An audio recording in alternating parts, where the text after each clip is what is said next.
எல்லாருக்கும் வணக்கங்க. பஹ்ரைன்ல ரொம்ப ஒரு கஷ்டமான சுச்சுவேஷன்ல இருக்கிறவங்க எல்லாமே, புரியுதா? ரொம்ப ஒரு சுச்சுவேஷன் ரொம்ப ப்ராப்ளத்தில் இருக்கு. போகிற நிலவரம் பார்த்தா இந்தியாவில் மட்டும் விலைவாசி ஏறாது. இங்கே ஒரு கிலோ தக்காளி இப்போ 5 ரூபாய் ஆச்சு இந்த ஊரில், பஹ்ரைன்ல.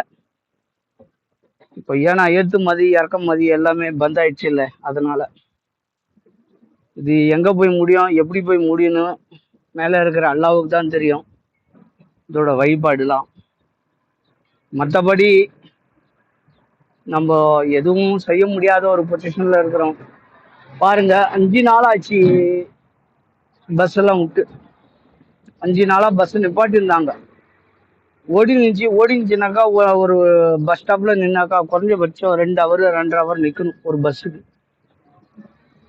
இப்போ ஒரு 2 நாளா தான் பஸ் ரன்னிங்ல இருக்கு எல்லா இடத்துலயும். 3 நாளா, புரியுதா? 3 நாளா கொஞ்சம் பஸ் ரன்னிங்ல இருக்கு.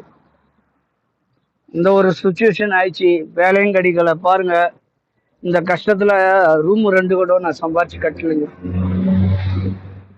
கஷ்டப்பட்டு சிஆர் பணம் கட்டினேன்.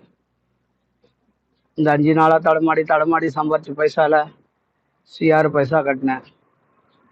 இன்னும் எல்லாம் மாதிரி இன்சூரன்ஸ் பைசா கட்டலை. சுச்சுவேஷன் அப்படி இருக்கு மனுஷனுக்கு, புரியுதா? இவ்வளோ ஒரு கஷ்டத்துல இருக்கிறோம். இப்போ என்ன செய்யறது எது செய்யணும் ஒன்றும் புரியலைங்க. இது சண்டை இப்படியே நீடிச்சுன்னா இந்த சாப்பிட்றது கூட திண்டு மாறுதா இருக்கும், திண்டு அடிக்கிறது இருக்கா.